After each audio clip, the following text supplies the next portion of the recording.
I'm ready. The briefing or the minutes? Fingers crossed. Okay. We're waiting for the screen.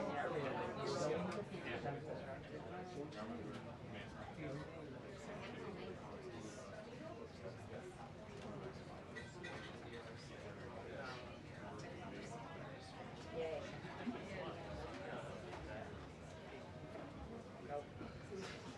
Just the immediate now.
Not live, but they posted it.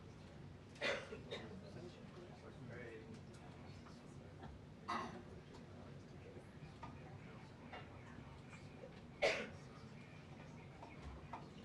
Does anyone know over here?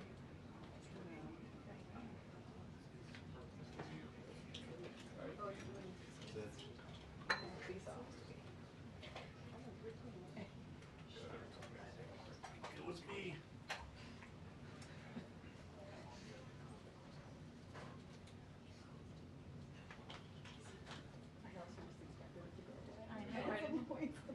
Where did it go?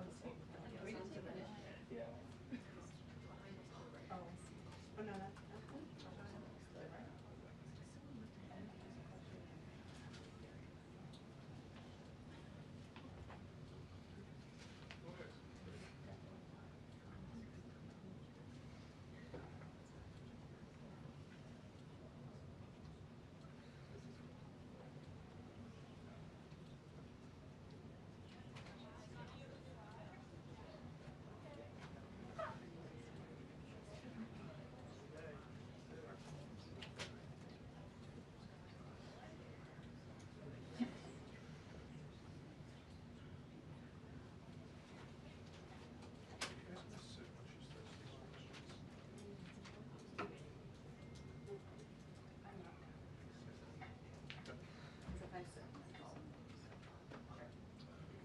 Well, usually that's what the photographer's here too.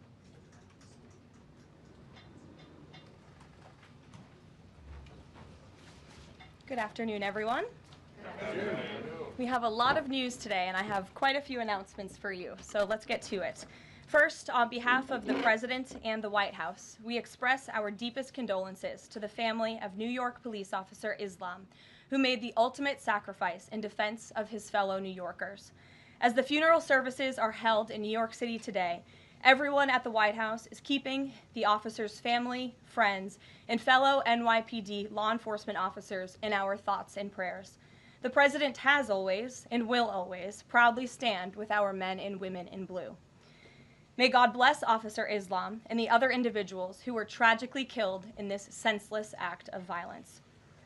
In other news, President Trump's working visit to Scotland was a huge success. In less than 48 hours, President Trump brokered the biggest, most impactful trade deal in history and prevented a war in Asia for the second time since he took office.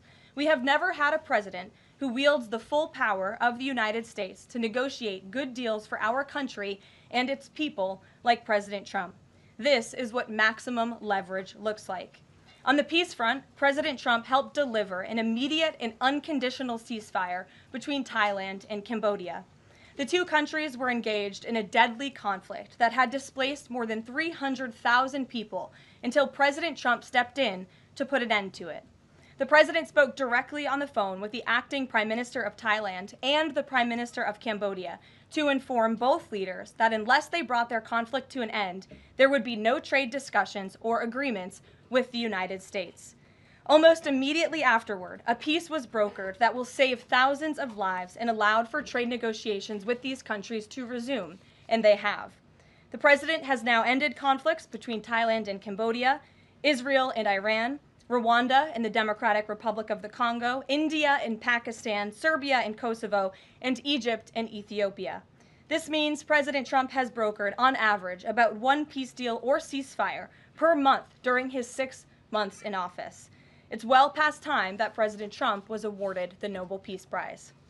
I know the topic of Israel is on everyone's mind. I have an update from Special Envoy Steve Witkoff, who I got off the phone with this morning. Special Envoy Witkoff and Ambassador Huckabee had a very productive meeting with Prime Minister Netanyahu and other officials today in Israel on the topic of delivering much-needed food and aid to Gaza. President Trump is a humanitarian with a big heart, and that's why he sent Special Envoy Witkoff to the region in an effort to save lives and end this crisis. Tomorrow, Special Envoy Witkoff and Ambassador Huckabee will be traveling into Gaza to inspect the current distribution sites and secure a plan to deliver more food and meet with local Gazans to hear firsthand about this dire situation on the ground. The special envoy and the ambassador will brief the president immediately after their visit to approve a final plan for food and aid distribution into the region, and we will provide more details for all of you once that plan is approved and agreed on by the President of the United States. On the trade front, the president secured a historic trade agreement with the European Union that puts America first and fundamentally strengthens the economic relationship between the two largest economies in the world. This deal delivers on two of President Trump's core promises on trade, supercharging America's manufacturing capacity and opening up foreign market access to American businesses. The deal guarantees that American businesses will have unprecedented levels of access to the European Union markets to export our American-made goods. Also, as part of this agreement, the EU will purchase $750 billion in U.S. energy to strengthen our energy dominance, reduce European reliance on adversarial sources, and narrow our trade deficit with the EU. The EU will also make new investments of $60 billion in the United States, in addition to the more than $100 billion the EU companies already invest in the U.S. every year.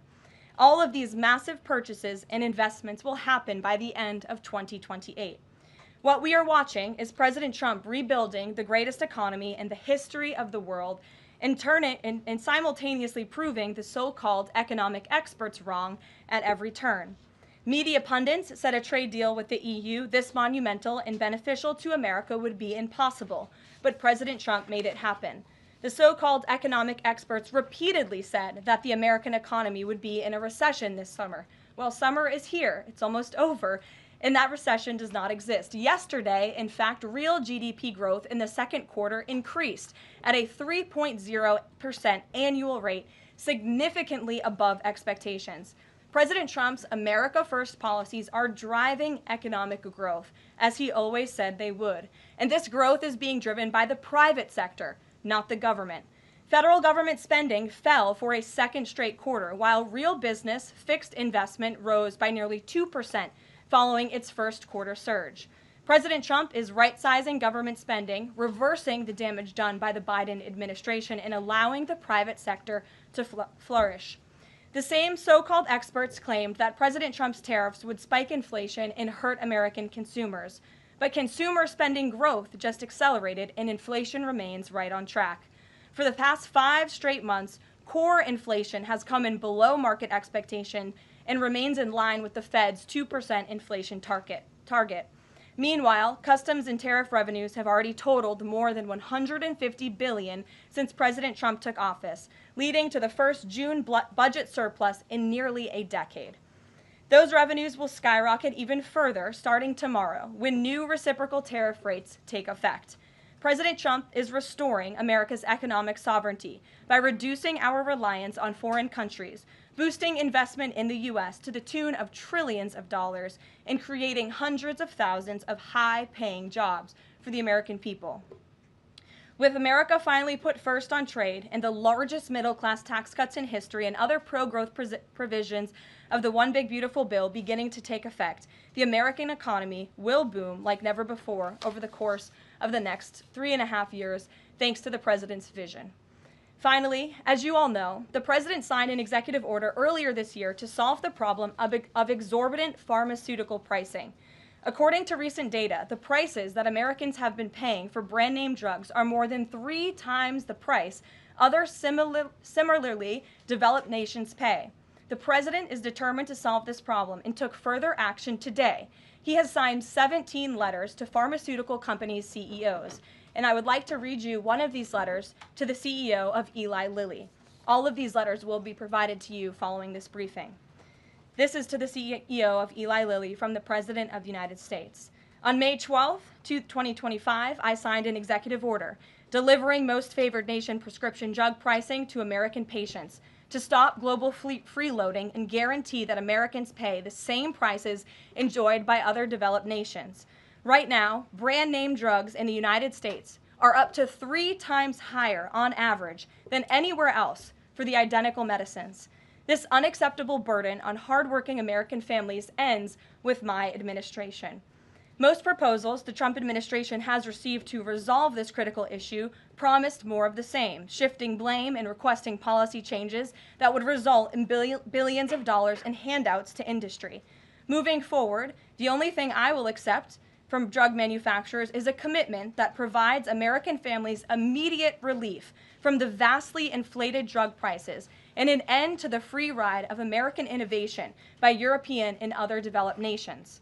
Accordingly, I am calling on Eli Lilly and Company and every manufacturer doing business in our great country to take the following actions within the next 60 days. Extend the most favored nation pricing to Medicaid, guarantee most favored nation pricing for newly launched drugs, return increased revenues abroad to American patients and taxpayers, provide for direct purchasing at most favored nation pricing. The President's team, including Secretary Kennedy and Administrator Oz, stand ready to implement these terms. The President expects to further engage with them immediately in good faith to deliver relief for American families. Make no mistake, a collaborative effort towards achieving global pricing parity would be the most effective path for companies, the government, and American patients. But if you refuse to step up, we will deploy every tool in our arsenal to protect American families from continued abusive drug pricing practices. Americans are demanding lower drug prices, and they need them today. Other nations have been freeloading on U.S. innovation for far too long, and it is time they pay their fair share. I look forward to your binding commitments to each of these goals by September 29th, 2025, and my team stands ready to assist with implementation questions. Thank you for your immediate attention to this vital national priority. Signed, President Donald J. Trump. Again, to the CEO of Eli Lilly. This letter, in its form, has been designed for each of the 17 major drug and pharmaceutical companies in the United States, and we're happy to provide you the full list. And I believe you will see all 17 letters popping on Truth Social very shortly, so you can look out for those, and I'm happy to take any further questions. Before we get to questions, I do have one other announcement from the White House and from the President. We are proud to announce that the construction of the new White House ballroom will begin. For 150 years, presidents, administrations, and White House staff have longed for a large event space on the White House complex that can hold substantially more guests than currently allowed. President Trump has expressed his commitment to solving this problem on behalf of future administrations and the American people. The White House is one of the most beautiful and historic buildings in the world. Yet the White House is currently unable to host major functions, honoring world leaders in other countries without having to install a large and unsightly tent approximately 100 yards away from the main building's entrance. The White House State Ballroom will be a much-needed and exquisite addition of approximately 90,000 total square feet of innately designed and carefully crafted space with a seated capacity of 650 people, which is a significant increase from the 200-person seated capacity in the East Room of the White House. In recent weeks, President Trump has held several meetings with members of the White House staff, the National Park Service, the White House Military Office, and the United States Secret Service to discuss design features and planning. President Trump has chosen McCreary Architects as the lead architect, which is well known for their classical architectural design and based right here in our nation's capital. The construction team will be headed by Clark Construction, and the engineering team will be led by AECOM. The project will begin in September 2025, and it is expected to be completed long before the end of President Trump's term. President Trump and other donors have generously committed to donating the funds necessary to build this approximately $200 million structure. The United States Secret Service will provide the necessary security enhancements and modifications. The White House ballroom will be substantially separated from the main building of the White House, but at the same time, its theme and architectural heritage will be almost identical. The site of the new ballroom will be where the small, heavily changed and reconstructed East Wing currently sits. The East Wing was constructed in 1902 and has been renovated and changed many times, with a second story added in 1942. White House Chief of Staff Susie Wiles has provided the following statement. President Trump is a builder at heart and has an extraordinary eye for detail. The President and the Trump White House are fully committed to working with the appropriate organizations to preserve the special history of the White House while building a beautiful ballroom that can be enjoyed by future administrations and generations of Americans to come. In the White House, we will continue to provide the American public and all of you in the press with updates on this project at whitehouse.gov/visit. And if you go there shortly, you will be able to see renderings and visuals of what this ballroom will look like, both the exterior and the interior. I have provided some photos for all of you in the room today. This is the interior of the ballroom space. It's quite beautiful.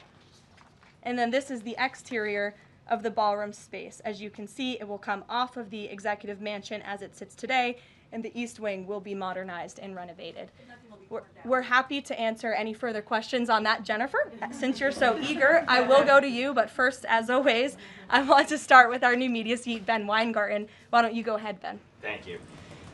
In light of the release, the declassification of the annex to the Durham report today, beyond any potential prosecutions, the outcomes of which will likely be uncertain, what does the President believe justice for Russiagate ought to entail? Might it include restitution for those whose lives were upended as a consequence of Russiagate, and perhaps a major reorganization of the national security apparatus?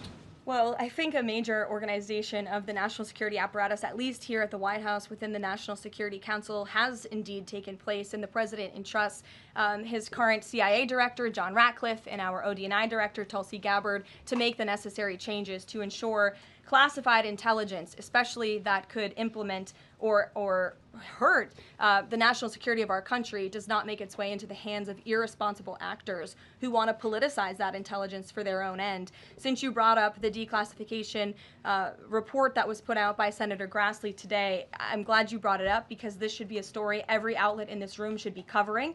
This is further evidence that Hillary Clinton approved the Russia hoax against President Trump. Her campaign financed it. Again, she approved it. And the FBI and the CIA were both weaponized to, as our director of CIA has said, accelerate this hoax against then candidate and former President Trump. To answer the heart of your question, the President wants to see justice served, and he trusts the Attorney General and the Department of Justice to implement that justice and hold these people accountable. One more question, briefly, Sure. if I may, on a totally different topic. There's been legislation reintroduced in the House and Senate on designating the Muslim Brotherhood as a terrorist organization. The Muslim Brotherhood is considered by many to be the fountainhead of Sunni Islamic supremacism, from which Hamas and other groups have spawned, with a nexus to domestic organizations as well. Does the President support designating the Muslim Brotherhood as a terrorist organization?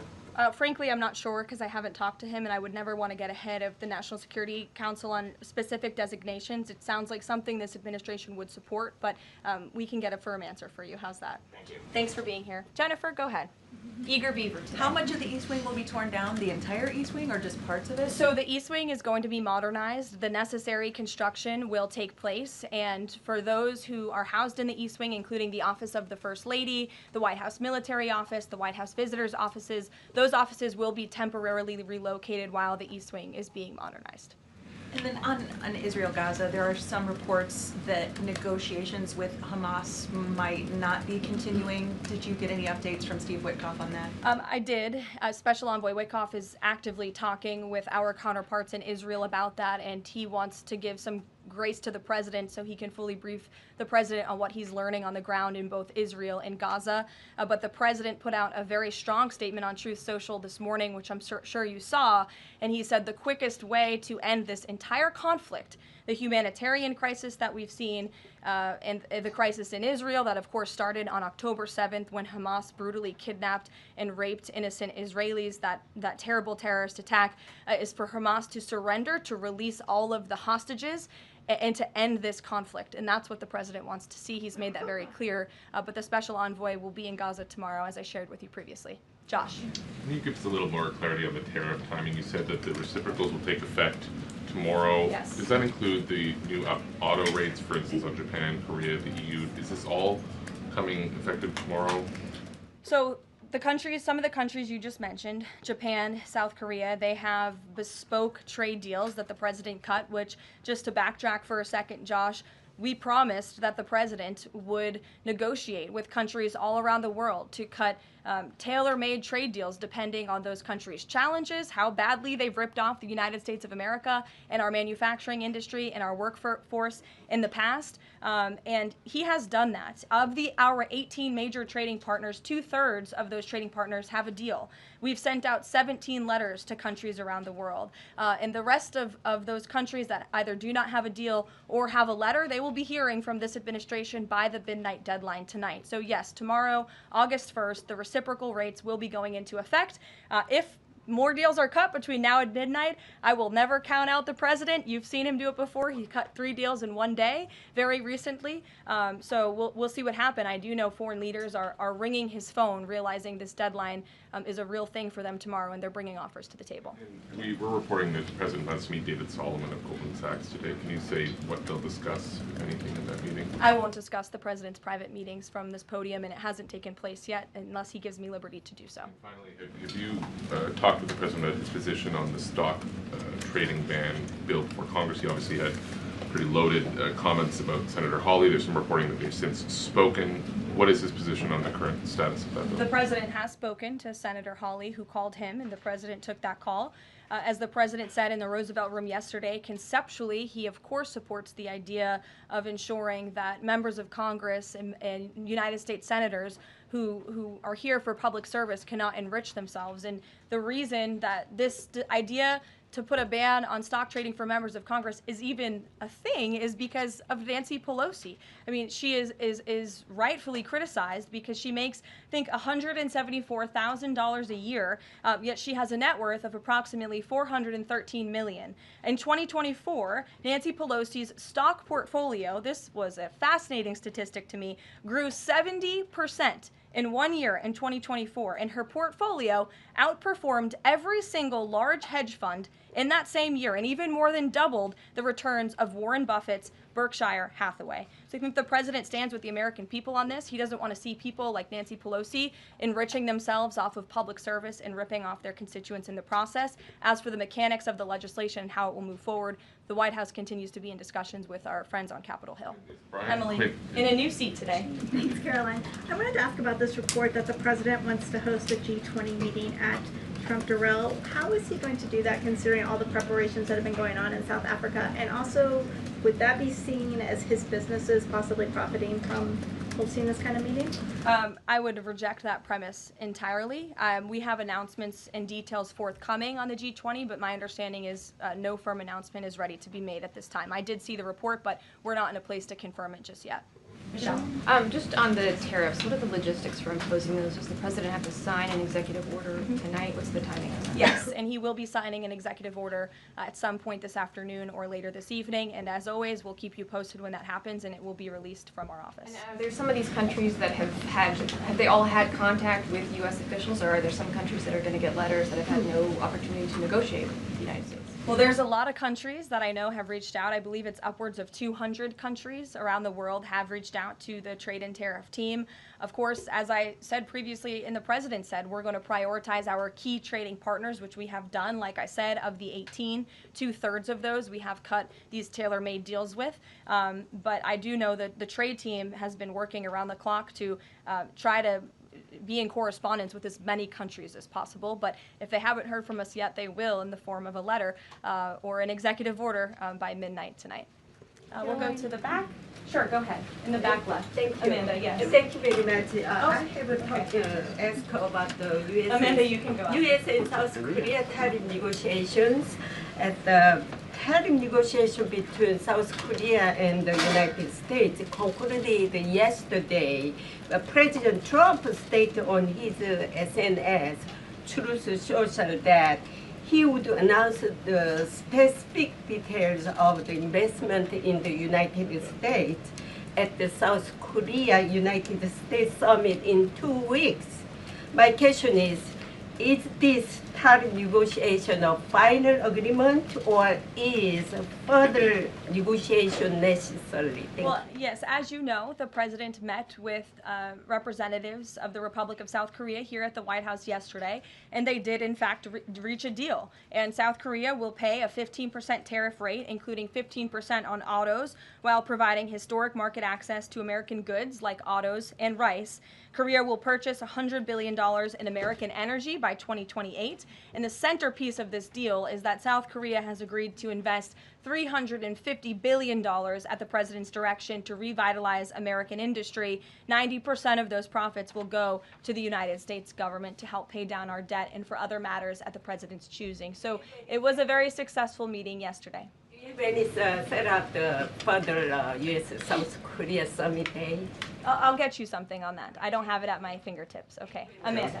Thank you, Caroline. There are a number of congressional Republicans who have raised the alarm about the fact that roughly 80% of pharmaceuticals are either manufactured or their precursors are manufactured in either China or India. There are some pieces of legislation, some recommendations, which include either onshoring, nearshoring, or friendshoring, those components of that. Do you know if the president intends to throw the weight of the executive behind that?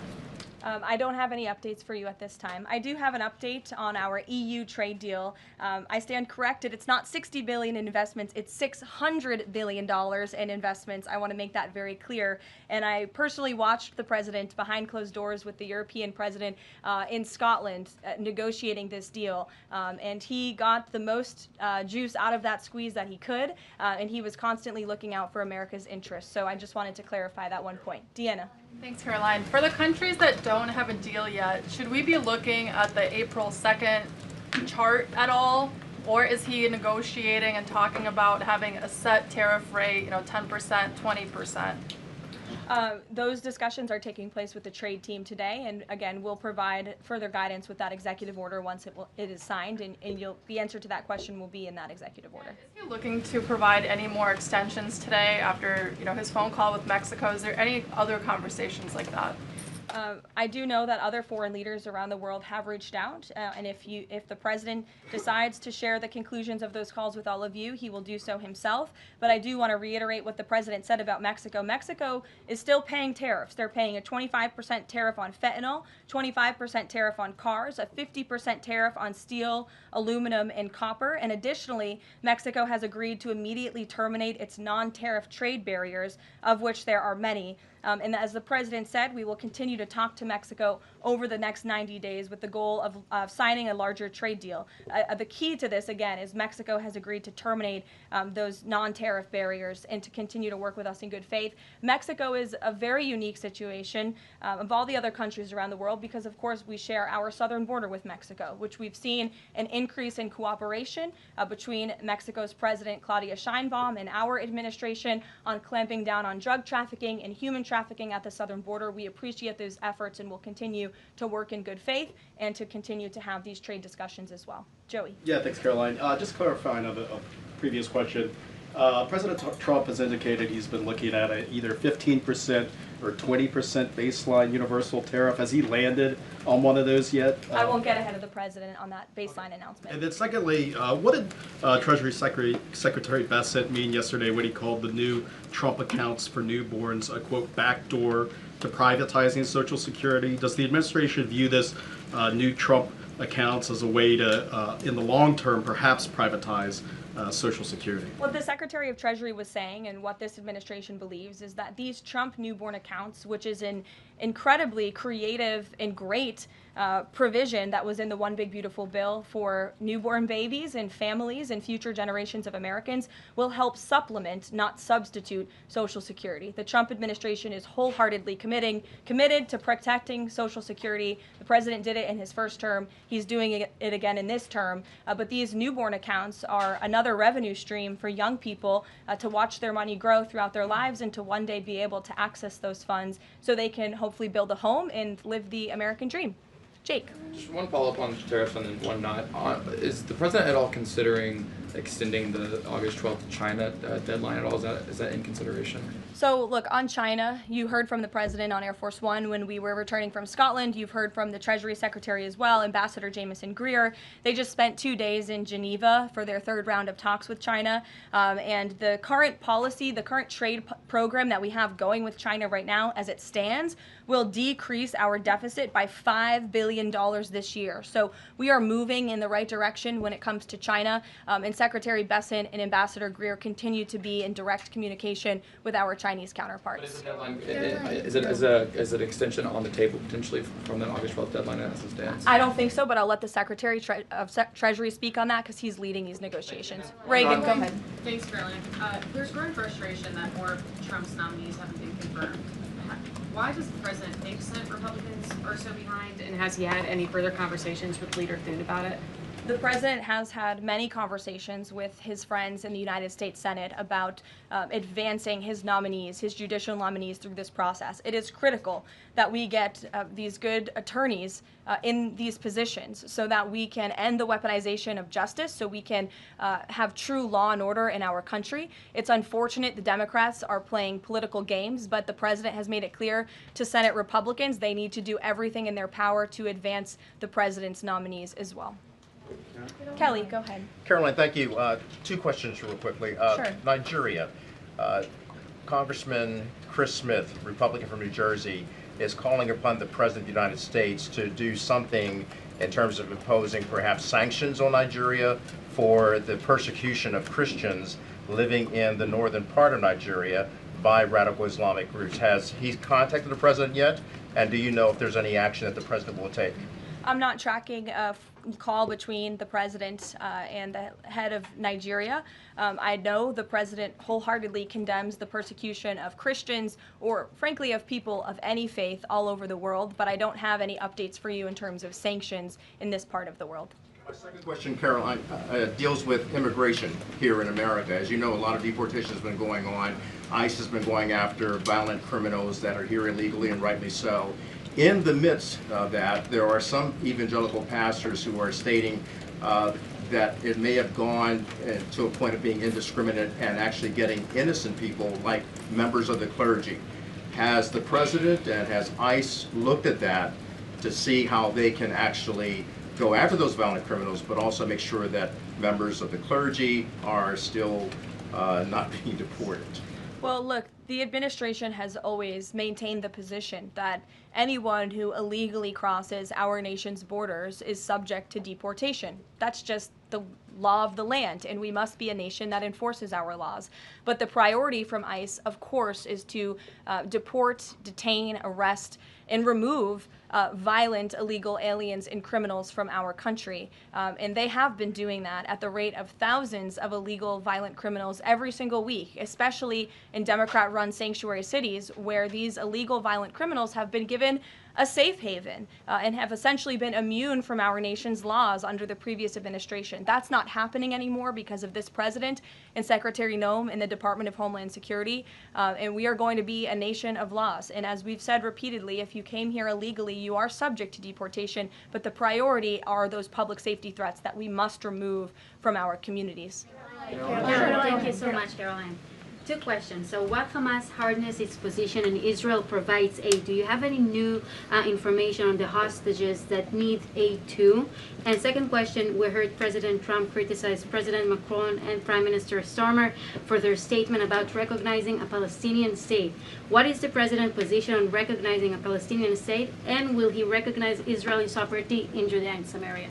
I can answer both of those questions for you. On the second question about a Palestinian state, the president expressed his displeasure and his disagreement with the leaders of France, the United Kingdom, and Canada. He feels as though that's rewarding Hamas at a time where Hamas is the true impediment to a ceasefire and to the release of all of the hostages. So to your first question, the president wants to see all of the hostages released. He cares deeply about this. He has met with many of the former hostages, many of the families of those who have loved ones who are still being held hostage in Gaza. I have met with them too. It is absolutely devastating what these poor people have been through, and the president is always thinking about them, and that's why he's designated his special envoy, Steve Witkoff, who's doing a tremendous job to release the hostages and to end this conflict. But the president has always said the last remaining hostages, now there are 20 living hostages in Gaza, will always be the hardest because Hamas is unfortunately using these innocent people as bargaining chips. But nevertheless, we are committed to